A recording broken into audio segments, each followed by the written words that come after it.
Okay, we'll start in just 2 minutes here, yeah? Yeah.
Take a seat.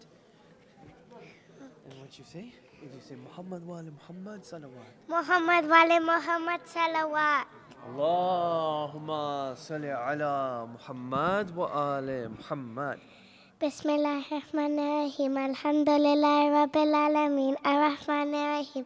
Maliki Yawmiddin. Iyyaka na'budu wa iyyaka nasta'in. Ihdina siratal mustaqim. Siratal ladzina an'amta 'alaihim ghairil maghdubi 'alaihim waladdallin. Allahumma salli ala Muhammad wa ali Muhammad.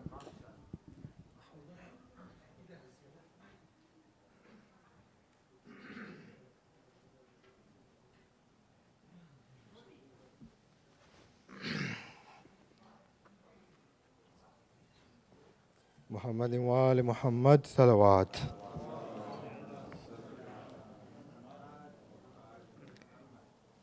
اے میرے چاند آجا،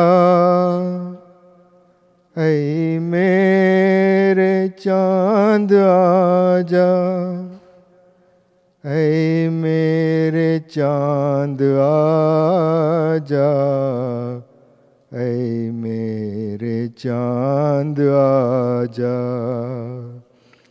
لیلا پکاری رو کر، اے میرے چاند آجا.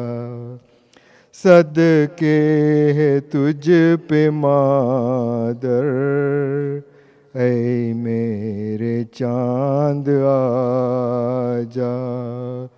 ہم صورت پیمبر، اے میرے چاند آجا. غربت میں ماں کو چھوڑا، کس کے سہارے بیٹا، کس آس پر جیے گی، اے لال یہ نہ سوچا، چاروں طرف سے مجھ کو گھیرے ہوئے آدھا، چھنتی ہے سر سے چادر، اے میرے لال آجا، سنتی ہوں رن میں اپنا سکہ جما لیا ہے، فوجوں کے منہ پھرے ہیں، جس سمت رخ کیا ہے، اب تو تھمی لڑائی،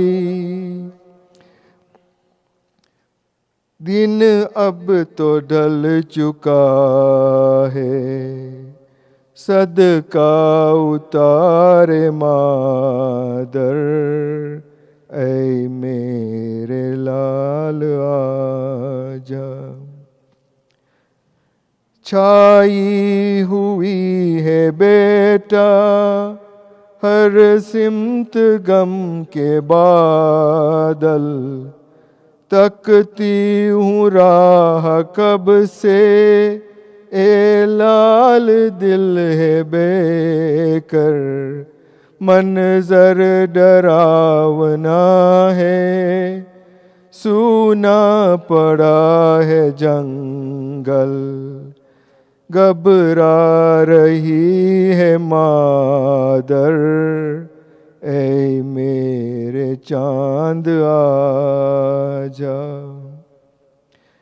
اے میرے ماہ کامل، اے دل کے سہارے، تیرے بغیر دل بر ماں کیسے دن گزارے، غربت میں بے کسی میں آخر کسے پکارے، جاتی ہے قید ہو کر، اے میرے چاند آجا، اے میرے چاند آجا، اے میرے چاند آجا، محمد وآل محمد صلوات۔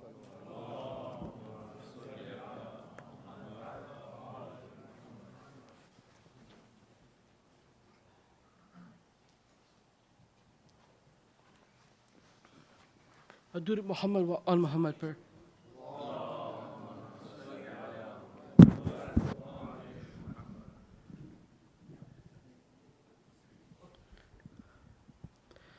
صلوات پر۔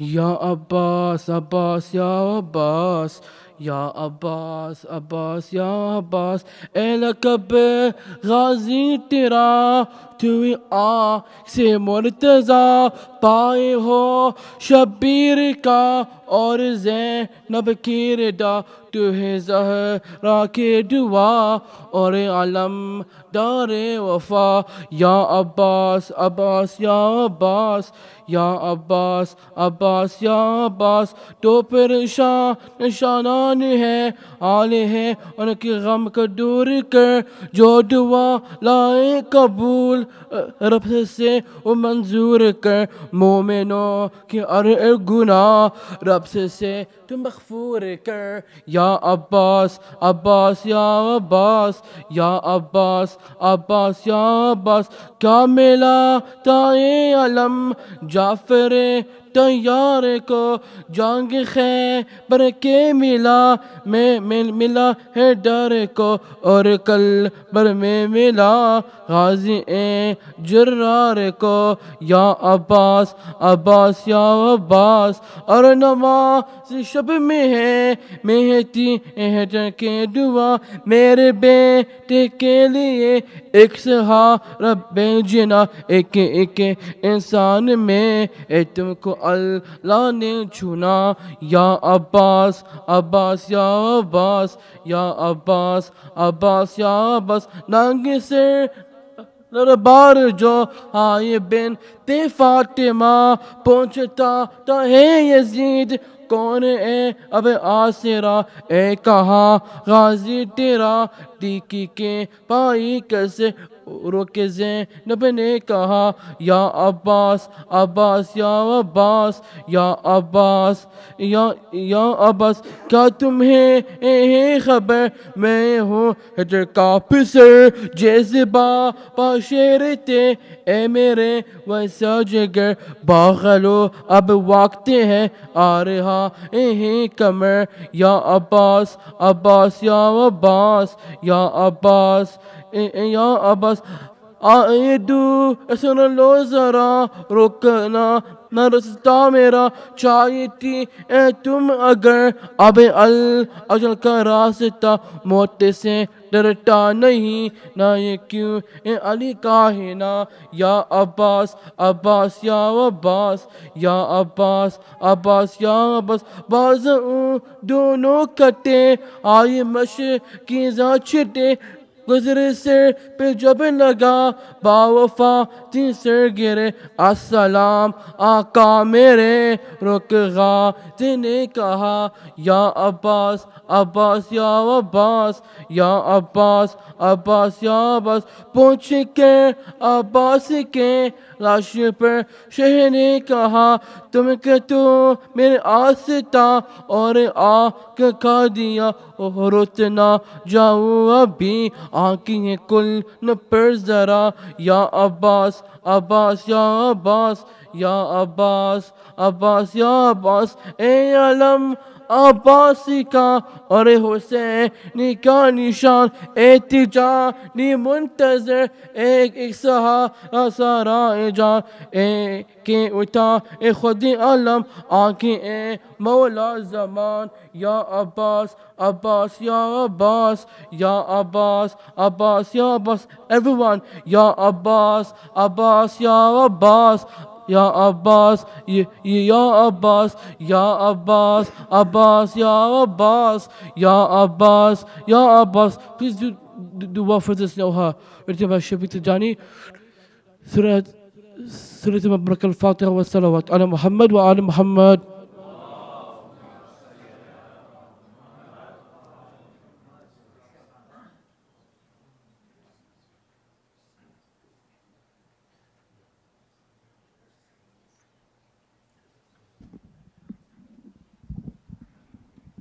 Let's welcome Shaykh with 3 loud salawat.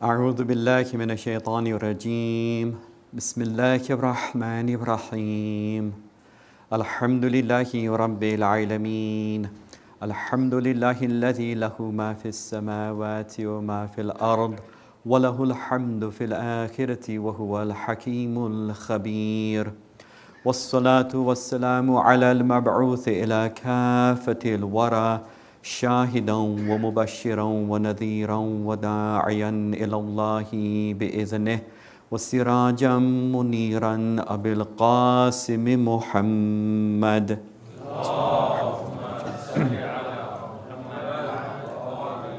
وعلى أهل بيته أئمة الهدى ومصابيح الدجى الذين أذهب الله عنهم الرجس وطهرهم تطهيرا.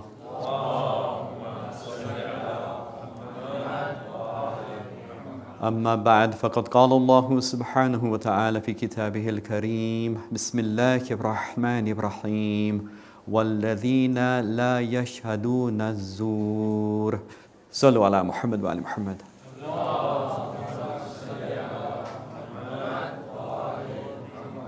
My respected elders, brothers and sisters in Islam, Assalamu alaikum wa rahmatullah. Resuming our discussion on the attributes of the Ibadur Rahman, tonight we will return to verses 68 and 69, and then we'll go to verse 72 of the set of verses that we have been discussing. And last night I mentioned the fact that we jumped forward a few verses, 70 and 71, because of the fact that those two verses talk about a coherent topic in themselves, i.e. repentance. Whereas the three verses that we will discuss today also form a coherent topic in their own right, because they discuss attributes or things that the Ibadur Rahman do not do. And therefore I wanted to devote a whole majlis to those attributes that the Ibadur Rahman do not do, which are mentioned in those three verses, and then apply all of that to the Ibadur Shaitan. Like I said earlier, we have the embodiments of Ibadur Rahman on the one side, and then the embodiments of Ibadur Shaitan on the other side. And so when the verses talk about attributes that the Ibadur, or things, actions that the Ibadur Rahman certainly do not do, then of course it means that the Ibadur Shaitan do them. And so today I would like to demonstrate and show how the Ibadur Shaitan were the opposites of the Ibadur Rahman by doing exactly what God says in the Quran that the Ibadur Rahman don't do. So this is why I've divided it up in that way, and the fact that we jumped a couple of verses last night. So the three questions that I would like to seek to answer in this majlis are as follows. First of all, why are such attributes listed in the context of the attributes of the Ibadur Rahman? Secondly, what is meant by the Ibadur Rahman not giving false testimony? And thirdly, what examples can we show from those who are the Ibadur Shaitan, who embodied those attributes that the Ibadur Rahman certainly do not have? So inshallah, we will discuss the very first of these questions after a loud salawat ala Muhammad wa ali Muhammad.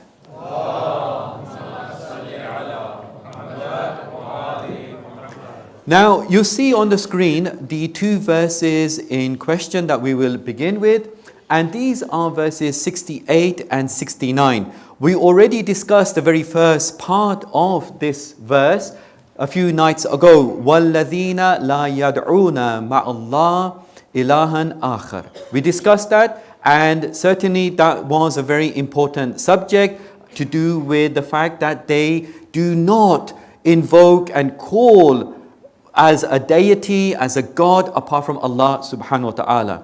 But then the verse goes on to say, وَلَا يَقْتُلُونَ النَّفْسَ الَّتِي حَرَّمَ اللَّهُ إِلَّا بِالْحَقِّ. The Ibadur Rahman do not take any life, do not kill any person except with due cause and injustice. And then the verse goes on to talk about the fact that they will be punished.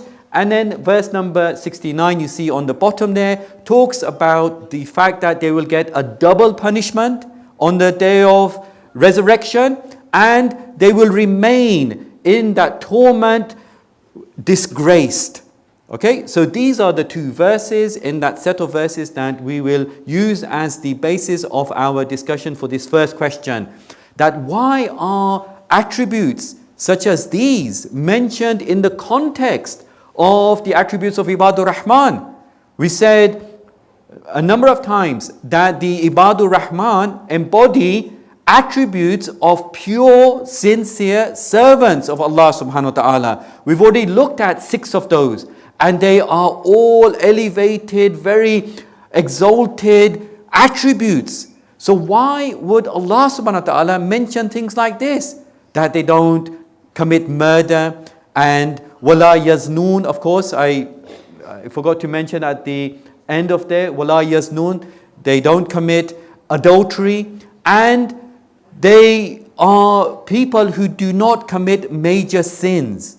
So why would Allah subhanahu wa ta'ala mention such grave major sins in the list of attributes of the Ibadur Rahman, even though he's saying they don't do that? Isn't it obvious that pure, sincere servants would not commit murder, they would not commit adultery? So why mention them? Well, in order to try and answer this question, we need to refer to a very important tafsiri principle. It's a principle of Quranic exegesis and tafsir of the Quran. And that is, whenever we are trying to understand a verse of the Quran, we have to take into account its place and time of revelation. This is a key tafsiri principle. So, when were these verses revealed? Well, which chapter are they from? They are from Surah Al-Furqan, chapter 25 of the Quran. Chapter 25 of the Quran, Surah Al-Furqan, is Makki or Madani. It is a Makki surah, meaning it's a surah that was revealed before the Hijrah, before the Holy Prophet sallallahu alaihi wasallam, Allahumma salli ala Muhammad, migrated to Medina. So then after that point, everything that was revealed is known as Madani or Madinan. Before the migration is known as Makki or Meccan, right? So Surah Al-Furqan, in which these verses appear, is a Meccan surah. So what's the significance of that? Why would that help us answer this first question as to why Allah lists those attributes in the context of the attributes of Ibadur Rahman? Well, remember therefore that if it is a Makki surah, a Meccan surah, what has just transpired that period? What has Islam come to replace? It's the age of Jahiliyyah, isn't it? It means that the time, the age, pre-Islamic Arabian culture was still going to take a number of years before the society changed. When all sorts of things, sinful things are happening in society and a new religion comes, it doesn't mean everything's just going to change overnight and everyone's going to be, brilliant Muslims from day one. It's going to take many, many years before certain practices are totally abolished. And therefore, these verses were revealed in these verses in order to show the people and to tell the people that what you are doing is really what goes against this new religion, Islam, what Allah wishes, and it must come to a stop. And Allah placed those attributes among the attributes of the Ibadur Rahman, and after, in particular, the attribute of Tawheed, in order to demonstrate that a pure muwahhid, a pure servant of Allah subhanahu wa ta'ala, doesn't do shirk, doesn't commit murder, nor engages in adultery. These are all major sins. So this is why those attributes are listed in the context of the attributes of Ibadur Rahman. It's a very important technique when it comes to understanding the Quran. Look at the time and place of that revelation, because revelation took place over 23 years. So it started, of course, when the Holy Prophet was at the age of 40. And it continued right until the time he died at the age of 63. 23 years of revelation. Of course, there's going to be all sorts of things happening in a person's life of 23 years. Even location was different, Mecca, then Medina. the government was set up in Medina, companions, hypocrites, battles, all sorts of things were happening. And therefore, it's essential to bear in mind the time and place whenever we study a verse, that, okay, what was the revelation about? What happened? What was the time, circumstances, economic situation, political situation, social situation? All of these things have to be taken into account. And therefore, at that time, at the time of pre-Islamic Arabia, the Jahiliyyah, age of ignorance, you had things, of course, like polytheism, idolatry, right? The worship of more than one god, and in their field, of course, it was idols. Then you had adultery was ripe all over the society, and killing innocent, to the extent that they would bury their daughters alive. So when you have things like shirk happening, murder happening, and adultery happening, it makes sense, therefore, for Allah subhanahu wa ta'ala to put those things, those attributes within the context of Ibadur Rahman and say that my true, sincere servants are those who do not call upon any other God apart from me. They do not kill any innocent person except but in a just way, because of a just cause. And they do not commit adultery. So this is why, just in case people were thinking that, well, Ibadur Rahman, why would these attributes be listed when they are so pure and sincere and they are so elevated? This is the reason, and this is the technique, or one of the techniques that Mufassirin use in order to do tafsir, looking at the time and place when the verses were revealed. Sallu ala Muhammad wa ala Muhammad.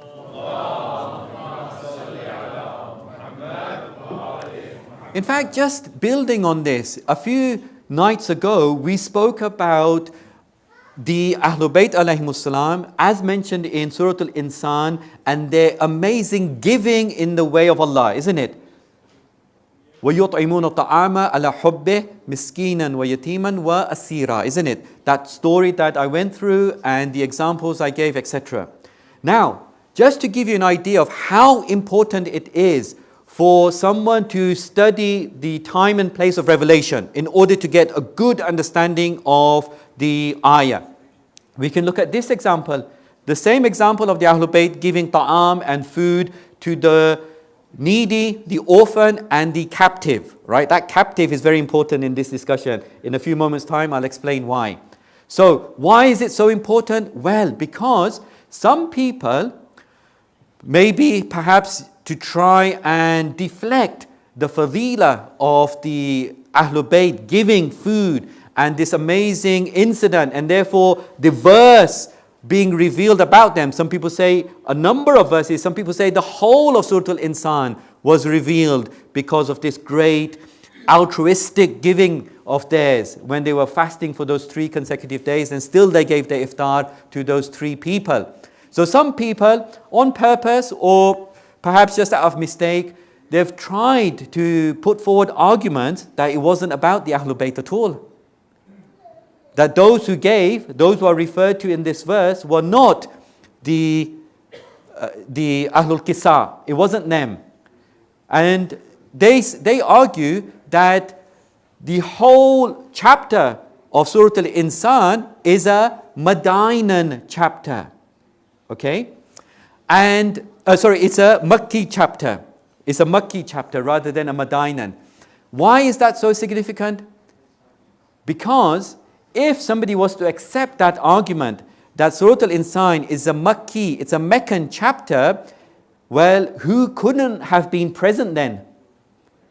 Imam Hassan alayhi salam and Imam Hussein alayhi salam, they were not born there. So their argument is that Surah Al-Insan is Makki, and therefore how can you argue that this verse was revealed about the Ahlul Bayt alayhimus salam when Imam Hassan alayhi salam and Imam Hussein weren't even born then, right? So now, this is when that discussion of time and place comes in. What do the Mufassirin need to do? They need to look into the time and place of revelation. And they put forward arguments. First of all, the vast majority say that it was Madinan, but there's a minority that says Meccan. That's one thing. The vast majority of scholars, they say it's Madinan. Secondly, that word I pointed to, captive. Why is that such a big, essential part of the argument to say this verse was revealed about those 5 holy personalities? Well, captive. If it was Meccan, what would captive mean in the Meccan context? What captive could it have referred to? How could a captive, an asir, be wandering the streets of Mecca? It doesn't make sense. So let's ask the same question. Okay, you who say it's Meccan and therefore applies to the 5 holy personalities, how can you explain that there was a captive going round asking for food? Well, we explained it the other night, that it's because the new Islamic government had just formed and you had many non-believers who were taken captive. They were taken captive by the Muslims. The Muslims were in control now. But the economic situation was very dire. And therefore, sometimes the Muslims would have to go themselves and ask other Muslims for food. Sometimes they would take their captives with them, because the Prophet has said to the Muslims, look after these captives.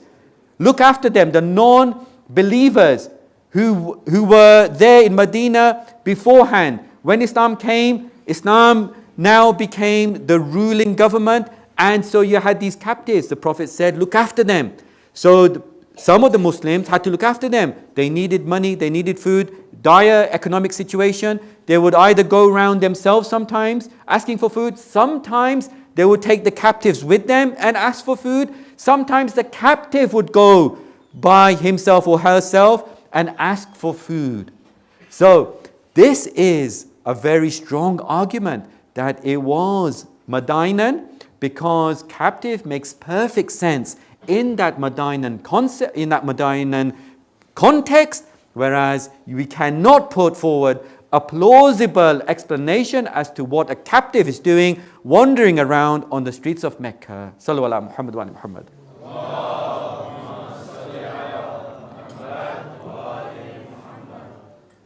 So there's a request for all mu'mineen to please come forward with a loud salawat ala Muhammad wa ala Muhammad. Muhammad wa ala. 2 more salawats, please. Allahumma salli ala Muhammad. Allahumma salli ala Muhammad wa ala. Ahsantum. So now let's move on to the second question, and that is, what is meant by the Ibadullah not giving false testimony? وَالَّذِينَ لَا يَشْهَدُونَ الزُّورِ. This is the verse or the first part of the verse of 69 of Surah Al-Furqan. So now, there are a couple of things here to note. First of all, that this word zur and the way it has been annexed next to the word yashhadun can mean 2 different things. The great scholar, exegete of the Quran, Allama at-Tabatabai, puts forward 2 possibilities here. What does it mean that the Ibadur Rahman don't give false testimony? Well, he says that that's one interpretation, taking it literally. They literally do not lie when they have to give testimony about something they've heard or seen. All right, let's say in a court case, for example, or they have to give some shahada. So yashhaduna from shahada, from this aspect, they don't give false testimonies. But he also says that zur here can also include batil, things that are invalid, things that are baseless, they are futile, and they are false. Right? Zur can also mean this. So what would it mean in that context? He says that in that context, it would mean Ibadullah don't do anything. They don't go to places of zur, batil places, places which are haram. They don't go to attend those places. Nor do they say things which are zur and batil and false and wrong. And they don't do any zur, meaning they don't do anything which is batil and wrong. And therefore, this is a wider interpretation. The second interpretation, which actually he favors. He says, because the next part of the verse, which we'll discuss tomorrow, is about them not they're just passing by things which are vain in a very dignified manner. But we'll discuss that tomorrow. He says, because if you have a look at the rest of the verse, the second meaning connects with that better. Because it would mean that they are not engaging in anything which is batil, and they will therefore pass by things which are vain in a dignified manner. Anyway, there's a difference of opinion about this. So these are the two opinions. Remember, I want to eventually now link all of these attributes to the Ibadur Shaitan. How did they embody exactly what God says the Ibadur Rahman don't do? So this is why I wanted to explain what zur means here. If it means engaging in haram activities, then we will see in a moment who was the embodiment of shaitan that engaged in haram activities. If it means engaging in drinking haram things, we'll see in a moment who was the embodiment of shaitan's servants doing that, and so on. So now let's turn to the third question. And that is, what examples can we give from the Ibadur Shaitan who were linked to Karbala, that engaged in those activities that these verses say the Ibadur Rahman do not engage in? Okay, so this is very important now, because we will have a way of comparing the exalted, pure, humble, sincere servants of God, Ibadur Rahman, and then the depraved and evil servants of Shaitan, the Ibadur Shaitan. And this way of describing the attributes of a group of people is so remarkable. This is why I really wanted to discuss these verses with all the mu'mineen in these Muharram Majalis. They are so comprehensive. They have so far discussed so many aspects of human life. They have discussed social aspects. They have discussed individual relationships with God. They have discussed ibadah. They have discussed things like finances. Very, very comprehensive. Now, what else are these verses doing? They are putting forward positive and negative descriptions of people. Because when you and I, whenever we describe things, you describe a person. Let's say we want to describe someone and, it's not haram or anything, it's not ghibat or anything. Or we want to describe an action or an event. We don't just go for the positives. We also describe the negatives. This is what these verses are doing. When you want to have a correct, true description of a group of people, it's okay to say they are this, they are this, they are this, they are this. But you also need to say they aren't this, they aren't that, they aren't that. And so this is why we have this wonderful mixture of what Ibadur Rahman are and what they aren't. And then this provides us with a beautiful comparative study. We have on the one hand Ibadur Shaitan, on the other hand Ibadur Rahman. What was Karbala except but the battle of these two groups? In the court of Yazid, the holy lady Zainab al-Kubra, salawatullah wa salamu alayhi,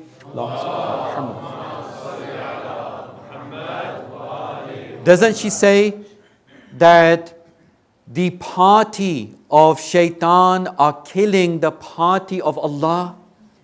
Wasn't this what Karbala was all about?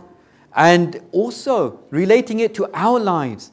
Aren't we constantly in battle with Shaitan? And aren't we constantly striving to be Ibadur Rahman? So when we look at it in this way, we see that Karbala is an amazing platform for us to learn from all aspects of lives. Whether it's our individual lives, us and Shaitan, or us and people, whatever the case is, we can gain so much from the plains of Karbala, looking at those pious people and those evil people. So now, let's put forward some examples in order to understand how evil one person in particular was, and how he embodied all the attributes that these verses say the Ibadur Rahman don't have. And that person is, of course, Yazid ibn Muawiyah. Because up to now we've had lots of discussions on akhlaq, on aqaid, on tafsir, on hadith, but we should also try to attain a balance in our lectures. So today, let's have a look at some historical discussions and learn more about the main instigator of this tragedy of Karbala. And inshallah, we'll increase our historical knowledge as well. So Yazid, first of all, right from the start, who was he and how did he come into power? Was he even a legitimate ruler? Let's start from there. And then we'll go down and see what he did as Abdul Shaitan. Okay, so Yazid, he wasn't even legitimate. He was put into power by his father, Muawiyah. Muawiyah, was he allowed to even do that? He wasn't. Why?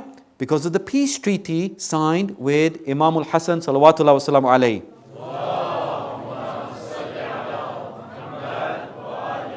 In that peace treaty, what was one of the conditions?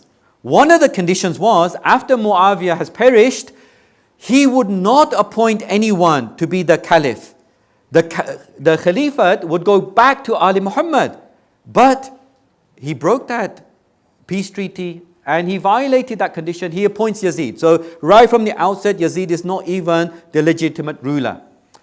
Now, Yazid himself, what type of person was he? Let me give you some examples, and I'd like to quote for you not Shi'i sources, but Sunni sources. Just in case someone says, well, you would say that being lovers of Imam Hussein. Well, look at some other works, all right? And it's clearly there. And I'll quote the titles as well of these works and the authors. So there was this uprising 2 years after the events of Karbala in Medina. We'll come to that in a bit more detail later on, what Yazid did with that uprising. Anyway, after 2 years of the battle of, or the tragedy of Karbala, you have this uprising in Medina because the people of Medina were very angry and they were very, very upset at what Yazid had done. Big news had spread and people knew what they had done to the family of the Holy Prophet. So now you have this person, Abdullah ibn Khanzala. The people of Medina give their bay'ah to him, Abdullah ibn Khanzala. And the governor of Medina, he's ousted. He was a Umayyad governor, one of Yazid's people. So he's ousted, he's thrown out. Of course, this makes Yazid very angry. What does he do? Well, he sends an army of 12,000 people from Sham to quash this uprising. Okay, we'll come to that, just bear that in mind. But he wants this Abdullah ibn Khanzala and a group of people from Medina go to see Yazid, right? They go to meet him. And you should read what the reporters say about what he saw when he met Yazid.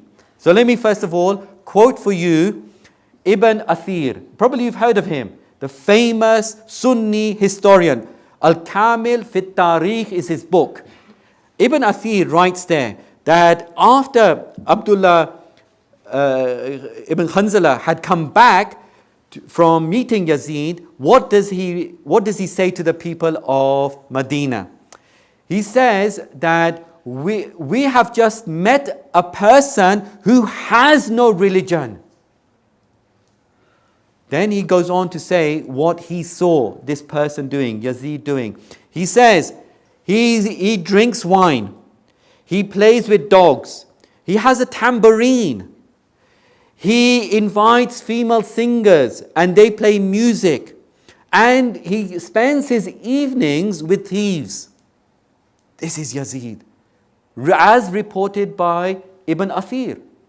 Then another reporter, so we have Ibn al-Jawzi in Al-Muntazam, another famous work. What does he say? This is again a Sunni reporter. He says that when that group were leaving, they were so scared. They said that we are frightened that Allah, because we have just met this person, Allah will pelt us with stones as punishment for meeting this person.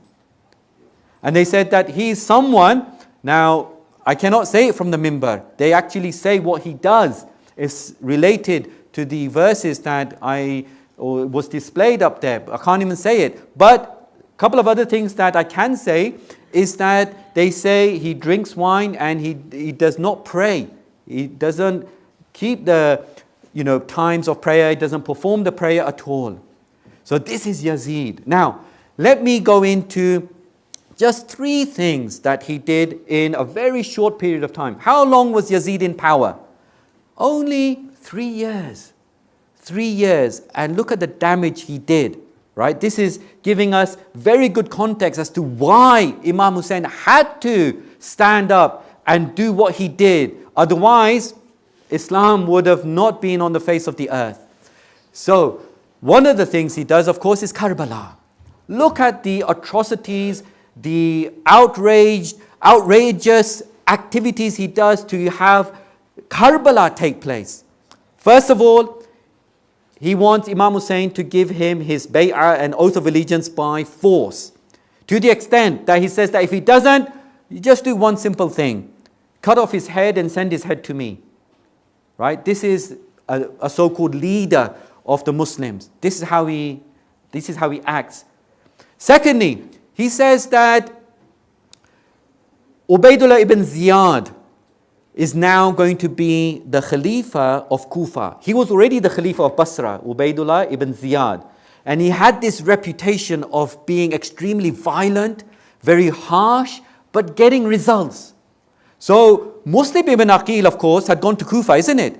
Muslim ibn Aqil would have had a massive impact there in Kufa. But Yazid very cleverly appoints Ubaidullah ibn Ziyad to become the governor of Kufa as well as Basra.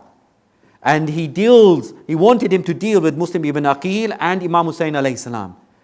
Now, thirdly, where does Yazid get this idea from that let me appoint Ubaidullah ibn Ziyad? Where does he get that from? He gets it from a Christian by the name of Sarjon. Sarjon is a Byzantine Christian because at that time the Byzantine Christians had infiltrated the court of Yazid. So you have this totally ridiculous, unacceptable, unfortunate situation where you have the leader of the Muslim Ummah, the Caliph, being advised by Christians. This is Yazid. Now, of course, we know what he did what happened in Karbala, the aftermath, and what happened in his court. That's the first thing. All of that transpired in Karbala. That's not enough to present for you, to give you a full picture. Let us look at the second thing that he did in this short reign of 3 years. What is known as the Waqia of Al-Hurra.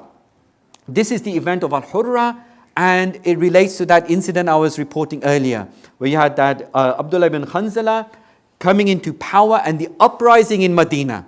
What does Yazid do here? Well, because remember that governor of his had been ousted, and this Abdullah is in charge. Yazid doesn't like that.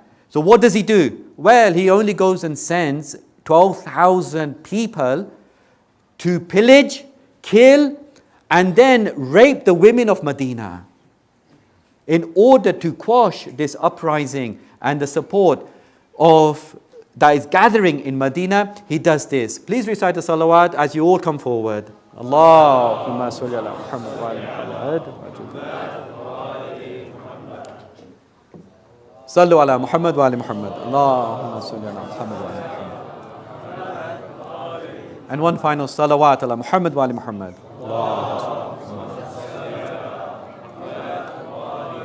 So he sends 12,000 of his army to deal with this uprising. Now, what do they do? Just to give you some figures and some idea of who we are talking about.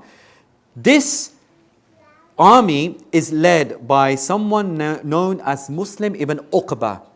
And he was such an awful person that actually got renamed, right? Because obviously Muslim is a very respectful name, right? But you'll see what him and his troops did in a moment when I tell you the figures that are just totally outrageous as to the crimes they committed. He eventually be called the Musrif. Musrif is some, like instead of Muslim ibn Uqba, Musrif ibn Uqba. Musrif is somebody who goes beyond all bounds, right? What bounds did he transgress? Well, 1,700 Muhajir and Ansar were killed. Apart from those, another 10,000 Muslims were killed. 1,000 women were raped. This is what Yazid instigated, just because he couldn't deal with someone else coming into power. And the third incident, even the holiest of places, the Kaaba, even that was not kept sacrosanct by Yazid. So what does he do there? So you had Abdullah ibn Zubayr, who also was against Yazid and wouldn't give his oath of allegiance, all right? And so he goes and takes up refuge in Makkah, thinking that probably Makkah is a safe place. He goes to Masjidul Haram. What safer and secure place than Masjidul Haram? You know about the laws of Masjidul Haram. What can't be done there? Certainly things can't be killed there. So he goes there. Yazid, or this, first of all, this Musrif, on the way, he perishes. But you have this person called Hussein ibn Numair now taking over. He takes over with the troops. They go to Makkah to get Zubayr there. And then what they do is they find him in Masjidul Haram, him and his supporters taking refuge. Do they leave him there and respect the holy mosque and the Kaaba? Of course not. We are not talking about an ordinary person. We're talking about the embodiment of shaitan here. So you have this really outrageous scenario where they now use catapults. They place huge rocks on these catapults. They light up the rocks with fire, and these rocks are pelted into Masjidul Haram. As that happens, some of them actually hit the Kaaba and damage part of the Kaaba. So even the most holy of holy places was not kept sacrosanct by him and his fellow Ibadu Shaitan. So you see, my brothers and sisters, we have this really polar opposites to compare and contrast, Ibadur Rahman and the Ibadur Shaitan. It's extremely important that we also study those who were the Ibadur Shaitan, because we can see what they did, why Imam Hussein had to do what he had to do, what we must not be like at all, and why we are holding these people in such low regard. And so when people say, oh, why do you say this about, so-and-so and etc., now we know. Now we can understand and say, well, this is what this person did.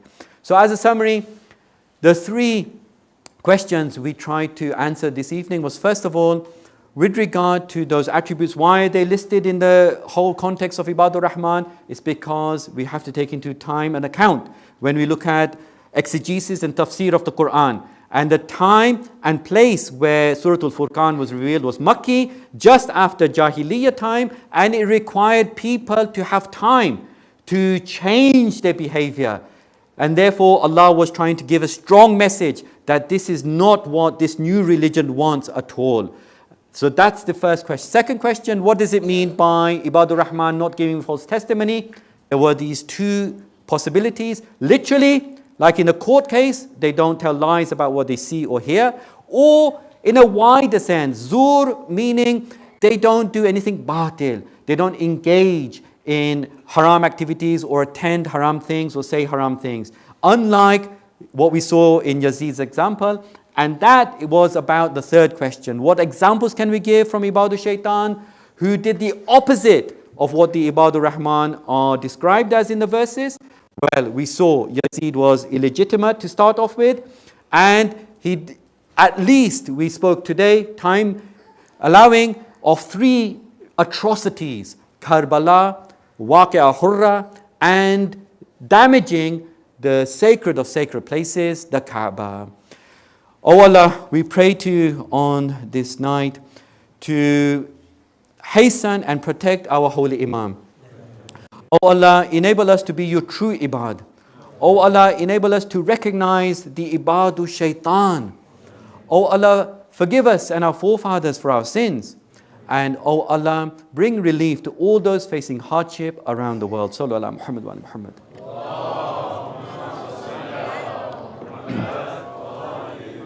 Sallallahu alayka ya Aba Abdullah. Sallallahu alayka ya ibna Rasulillah. Let's take our hearts and minds to Karbala. What a place Karbala is. Even the soil of Karbala is special. We are told that in our ahkam, in our laws and rulings of fiqh, that it is haram to eat soil. But we are told that actually it is fine to eat a little bit of the soil of Karbala for shifa, in order to get better. What place is Karbala? What has Imam Hussein's grave done to the land of Karbala? We are told that a salah performed on a turba or more that is made from the soil of Karbala is worth much more than a salah performed on any other turba. Allahu Akbar. What is this? Soil having so much dignity and value. And then, what about people who associate themselves with the Azadari of Imam Hussain alayhi salam? Even they take on special status. Ayatollah al-Uzma, Sayyid Hussain Tabatabai Burujardi. Some of you might recognize this name. He was a great marja of his time. He had this illness in his eyes. Some of you might have seen his photos as well. And one day, on the day of Ashura, he sees there's this julus, there's this procession taking place. And you know, in certain countries, they put dust and mud on themselves in order just to show that they're in a state of mourning, right? They put dust all over themselves. So there was this procession taking place, and he's standing on the side, just mourning in his own way, and he sees these people going past, and some of them have got mud on them. So he thinks to himself that perhaps this mud that this Azadar has on him might help my eye get better. So what does he do? He puts his hand out and he just takes some of the mud from one of the Azadar's shirts and he puts it over his eye.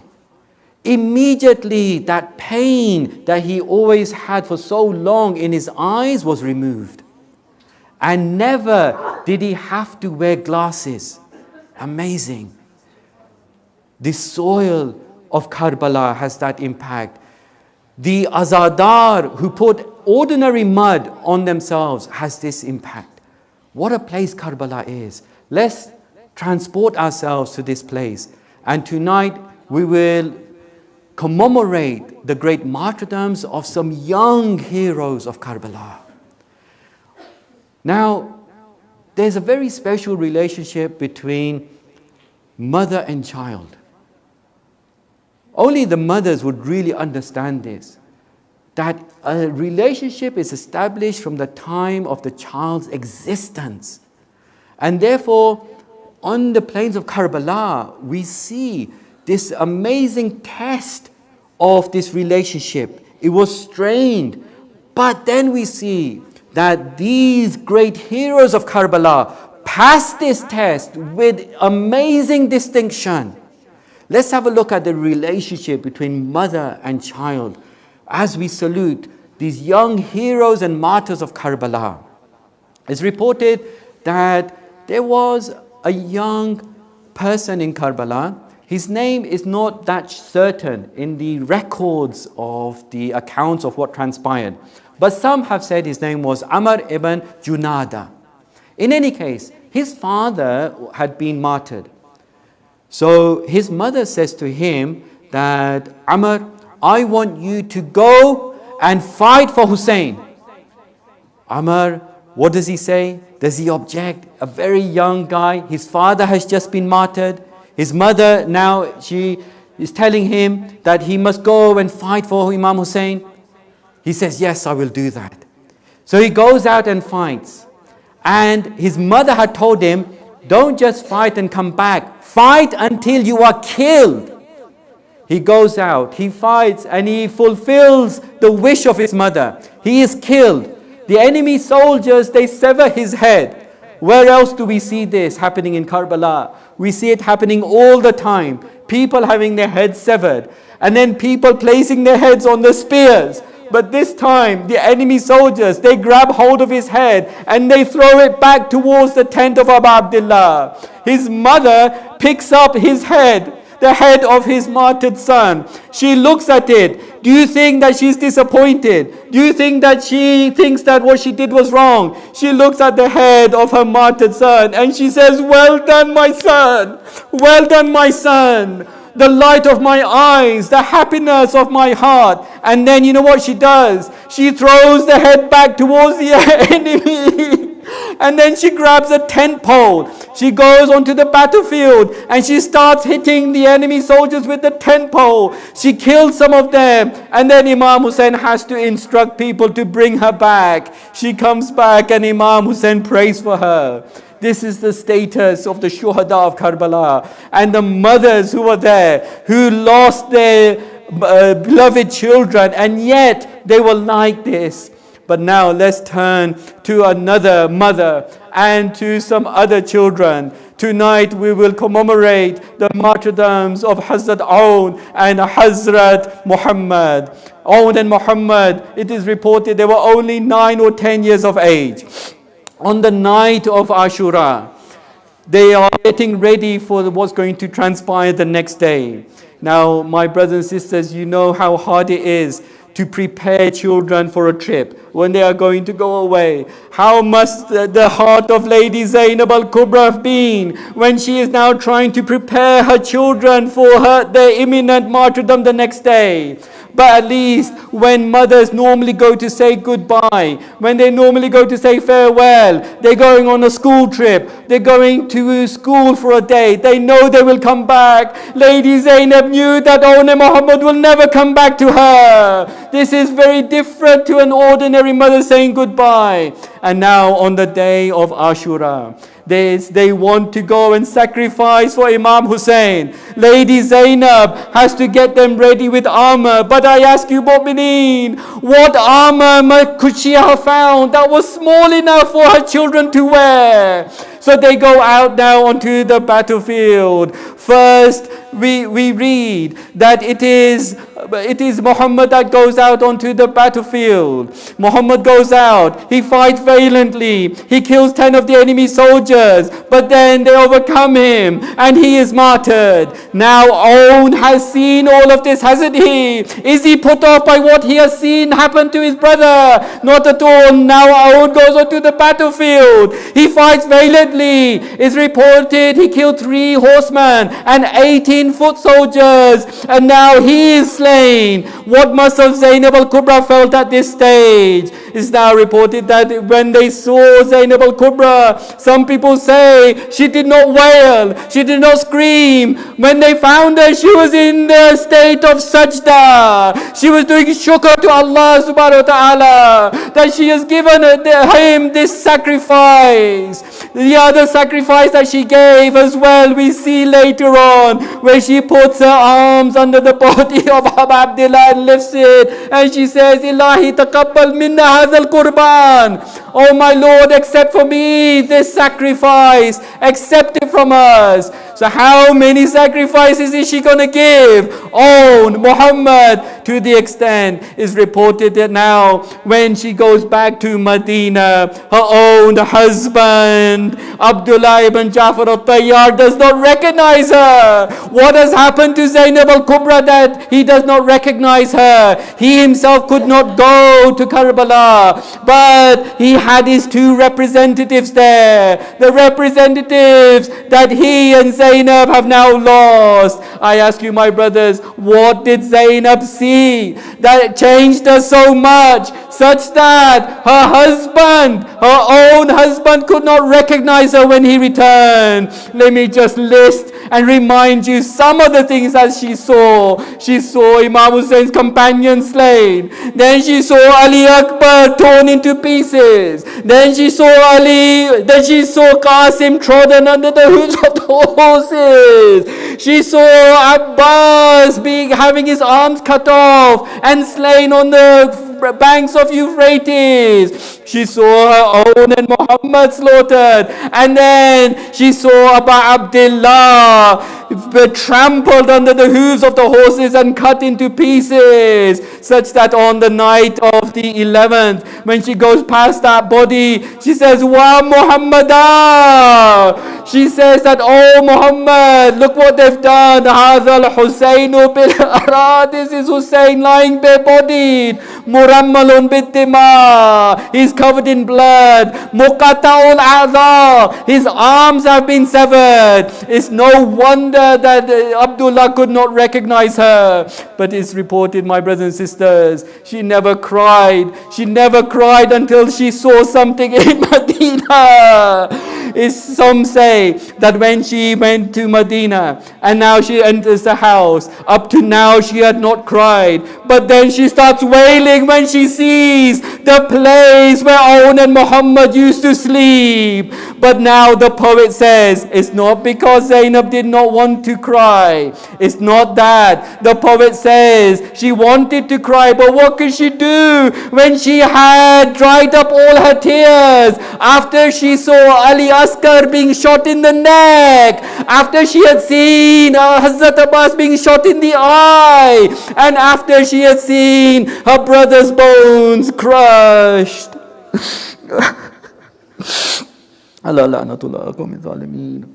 Wa sayalamu alladhina zalamu ayyu munqalibin yanqalibun. Matam Hussein, Ya Hussein, Ya Hussein, Ya Hussein, Ya Hussein.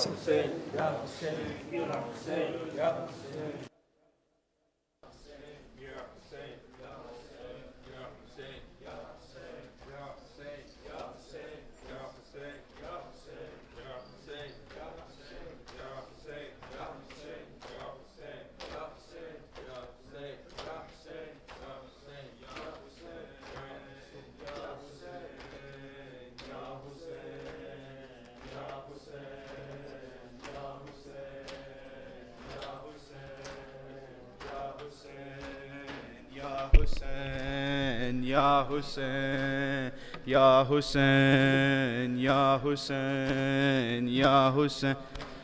लाशा कासिम का नजर आया, हसन याद आए।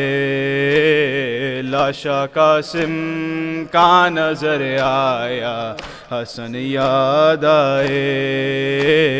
लाशा कासिम का नजर आया, हसन याद आए। लाशा कासिम का नजर आया, हसन याद आए। लाशा कासिम का नजर आया, हसन याद आए। लाशा कासिम का नजर आया, हसन याद आए। उस घड़ी रोए बहुत, उस घड़ी रोए बहुत, शेख को हसन याद आए। लाशा कासिम का नजर आया, हसन याद आए। लाशा कासिम का नजर आया, हसन याद आए। लाशा कासिम का नजर आया, हसन याद आए। लाशा कासिम का नजर आया, हसन याद आए। मेहंदी अरमानों की हाथों पे लगा कर माने, مہندی ارمانوں کی ہاتھوں پہ لگا کر مانے سیرا ماتے پہ ہے سیرا ماتے پہ سجایا تو حسن یاد آئے لاشا قاسم کا نظر آیا حسن یاد آئے لاشا قاسم کا نظر آیا حسن یاد آئے لاشا قاسم حسن یاد آئے لاشا قاسم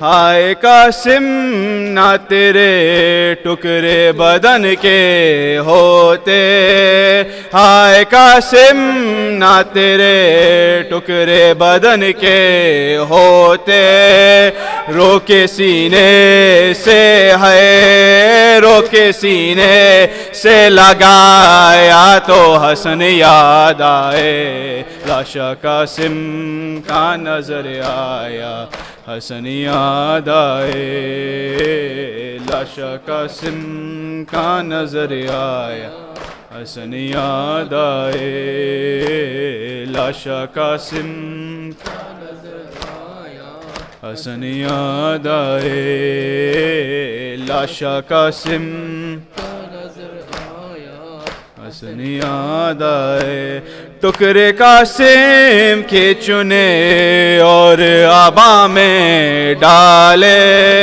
ٹکڑے قاسم کے چنے اور آبا میں ڈالے باندھ کر لاشا ہے باندھ کر لاشا اٹھایا تو حسن یاد آئے لاشا قاسم کا نظر آیا حسن یاد آئے لاشا قاسم کا نظر آیا حسن یاد آئے لاشا قاسم کا نظر آیا حسن یاد آئے لاشا قاسم کا نظر آیا حسن یاد آئے آئے قاسم نہ تیرے ٹکڑے بدن کے ہوتے آئے قاسم نہ تیرے ٹکڑے بدن کے ہوتے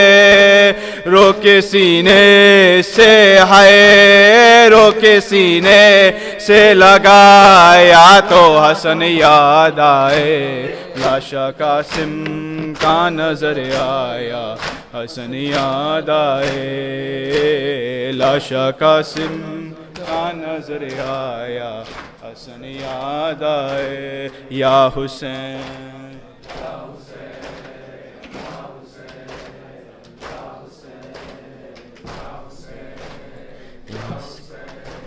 یا حسین یا حسین یا حسین یا حسین یا حسین یا حسین یا پہلو بھی شکستہ ہے تربت بھی شکستہ ہے پہلو بھی شکستہ ہے تربت بھی شکستہ ہے پہلو بھی شکستہ ہے تربت بھی شکستہ ہے پہلو بھی شکستہ ہے تربت بھی شکستہ ہے کیا حال یہ امت نے زہرا کا بنایا ہے کہ بھی شکستہ ہے تربت بھی شکستہ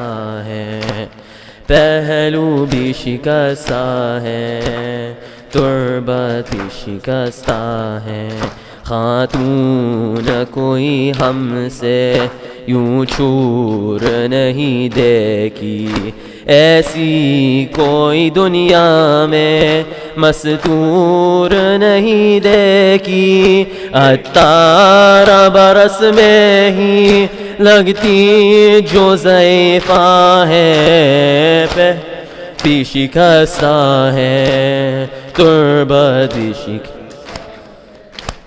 پہلو بھی شکستہ ہے، تربت بھی شکستہ ہے، پہلو بھی شکستہ، تربت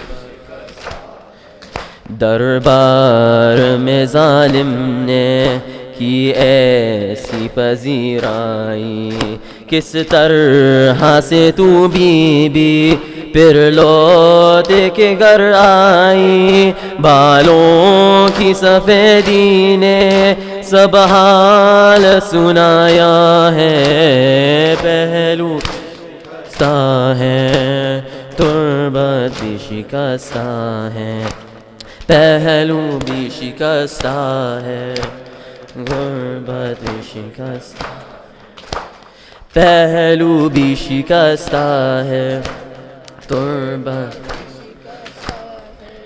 تو روتی رہی گھر میں حیدر سے بھی چھپ چھپ کے، عصمت کی طرح دکھ بھی پردے میں رہے تیرے، کچھ درد تیرے بیوی بس جانتی بھی ضائع ہے، تربت بھی شکستہ ہے، پہلو بھی شکستہ ہے، تربت بھی شکستہ ہے، دو ایسے جنازے ہیں تاریکی میں جو اٹھتے، بس گھر کے ہی لوگوں نے دونوں کو دیے کھاندے، ایک فاطمہ زہرا ہے، ایک بالی سکینہ ہے، پہلو تربت بھی شکستہ ہے، پہلو بھی شکستہ ہے، تربت بھی شکستہ ہے، پہلو بھی شکستہ ہے، تربت بھی شکستہ ہے، مہدی سے کوئی پوچھی کیا اس پہ گلزار ہے، آواز بقیہ سے جب رونے کی آتی ہے، آنکھوں سے لہو رو کر وہ بھی یہی کہتا ہے، تربت بھی شکستہ ہے، پہلو بھی شکستہ ہے، تربت بھی شکستہ ہے، پہلو بھی شکستہ ہے، تربت بھی شکستہ، کیا حال یہ امت نے زہرا کا بنایا ہے، یا حسین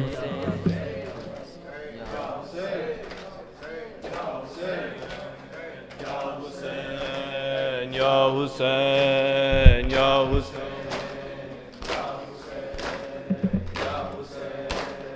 زخم دل کے دیکھاؤں میں کیسے، تیرا لاشا اٹھاؤں میں کیسے، اکبر میرا سحر والا، اکبر اکبر میرا سحر والا، اکبر اکبر میرا سحر والا، اکبر اکبر میرا اکبر، زخم دل کے دیکھاؤں میں کیسے، تیرا لاشا اٹھاؤں میں کیسے، اکبر میرا سحر والا، اکبر اکبر میرا والا، اکبر اکبر میرا سحر والا، اکبر میرا اکبر لاش اکبر پیشہ جب پہنچے، دل کو ہاتھوں سے تھام کر بولے، تیری فرقات میں علی اکبر آگ دل میں میرے لگا دی ہے، آگ دل کی بجھاؤں میں کیسے، آگ دل کی بجھاؤں میں کیسے، تیرا لاشا اٹھاؤں میں کیسے، اکبر میرا سحر، اکبر میرا سحر، اکبر میرا اکبر، اکبر اکبر، اکبر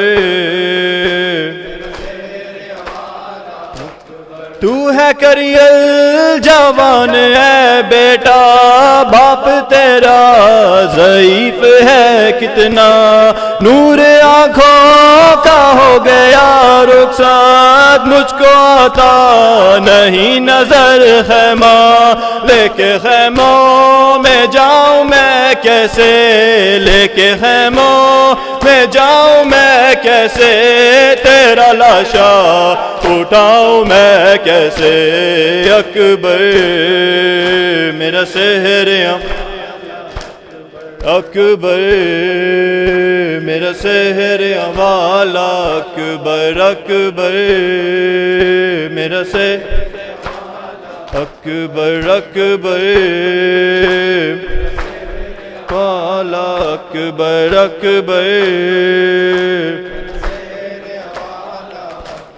جس نے 18 سال پالا تھا، کیسے دیکھے گی وہ تیرا لاشا، تیری شادی کا تھا جسے ارماں، کیسے جھیلے گی وہ تیرا صدمہ، تیری ماں کو بتاؤں میں کیسے، تیری ماں کو بتاؤں میں کیسے، تیرا لاشا اٹھاؤں میں کیسے، اکبر میرا سحر، اکبر میرا سحر، اکبر اکبر اکبر اکبر میرا، اکبر اکبر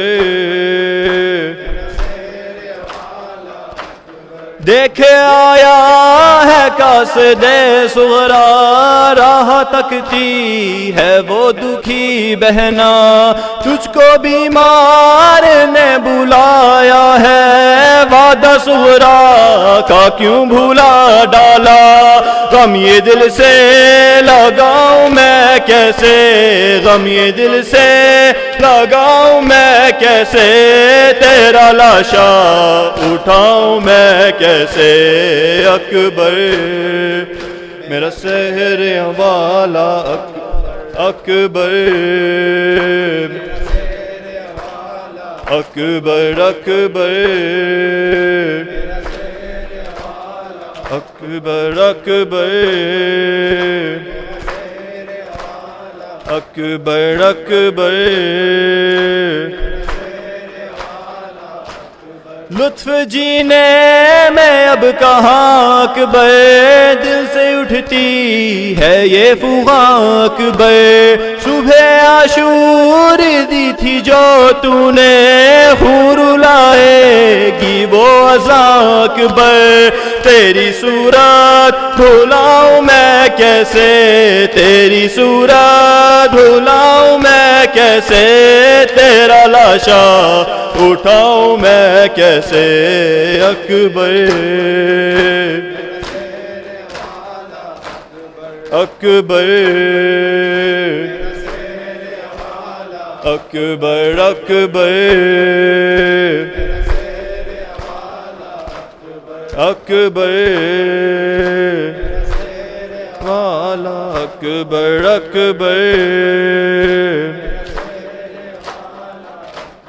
ایسی غربت میں منہ نہیں موڑو، میں ہوں تنہا مجھے نہ یوں چھوڑو، کیا گزرتی ہے باپ کے دل پر، غم زدہ دل کو یوں نہیں توڑو، اپنی غربت بتاؤں میں کیسے، اپنی غربت بتاؤں میں کیسے، تیرا لاشا اٹھاؤں میں کیسے، اکبر میرا سحر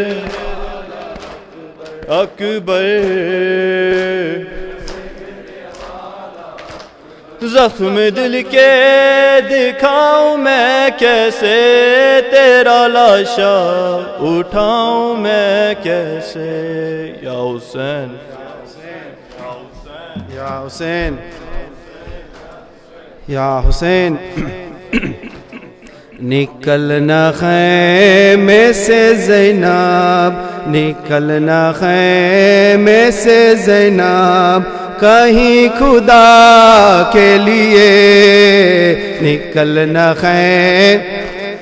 ناب، نکلنا خیمے سے زینب، کہیں خدا لیے، ابھی تو زندہ ہے غازی، ابھی تو زندہ ہے غازی، تیری رضا کے لیے نکلنا ناب، نکلنا خیمے سے زینب، کہیں خود میں پانی لاتا ہوں دریا سے، تو اجازت دے، میں پانی لاتا ہوں دریا سے، تو اجازت دے، خدا نے بازو دیے ہے، خدا نے بازو دیے ہے مجھے وفا کے لیے، نکلنا خیمے سے زینب، زینب کہیں خدا کے لیے نکلنا زینب، نکلنا خیمے سے زینب، کہیں میں روز بازو کٹا دوں گا تیرے پردے پر، میں روز بازو کٹا دوں گا تیرے پردے پر، تو اپنے نانا سے کہنا، تو اپنے نانا سے کہنا، میری شفا کے لیے نکلنا نکلنا خیمے سے زینب، کہیں خدا کے لیے نکلنا نکلنا خیمے سے زینب، کہیں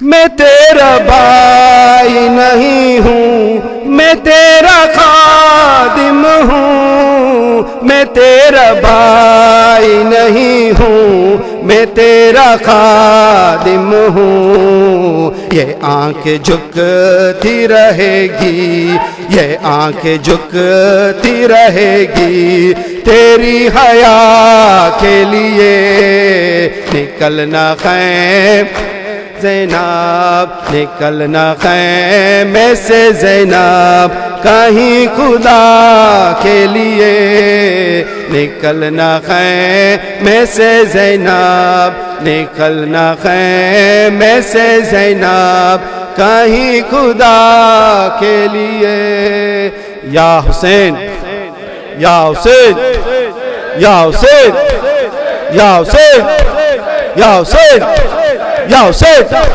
یا حسین یا حسین یا حسین یا حسین، سورۃ المبارکۃ الفاتحہ مع الصلوات۔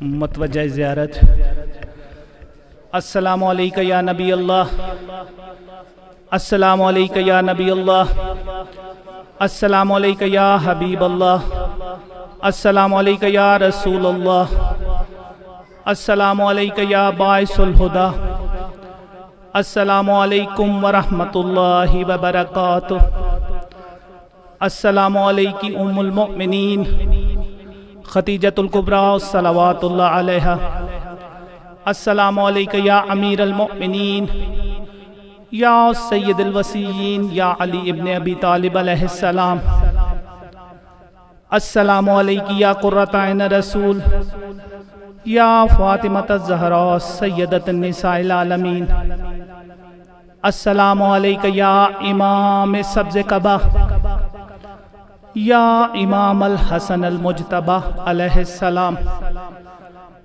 السلام علیکہ یا ابا عبداللہ، السلام علیکہ یا ابن رسول اللہ، السلام علیکہ یا ابن امیر المؤمنین والسید الوصیین،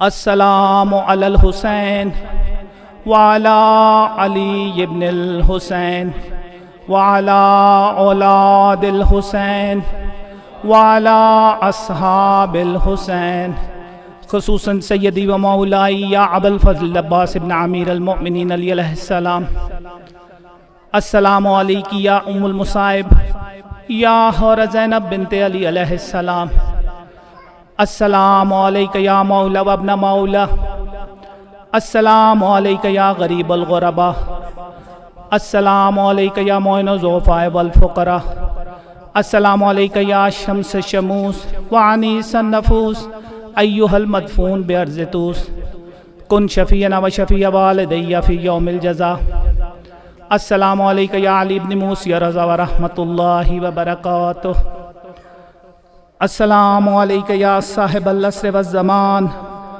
الامان الامان الامان من فتنة الزمان ومن شر شیطان، السلام علیکہ یا کعبۃ الایمان، السلام علیکہ یا شریک القرآن، السلام علیکہ یا مظہر الایمان، السلام علیکہ یا امام الانس والجان، السلام علیکہ یا امام زماننا ھذا، اجل اللہ تعالی فرجک وسہل اللہ تعالی مخرجک وظہورک ورحمۃ اللہ وبرکاتہ۔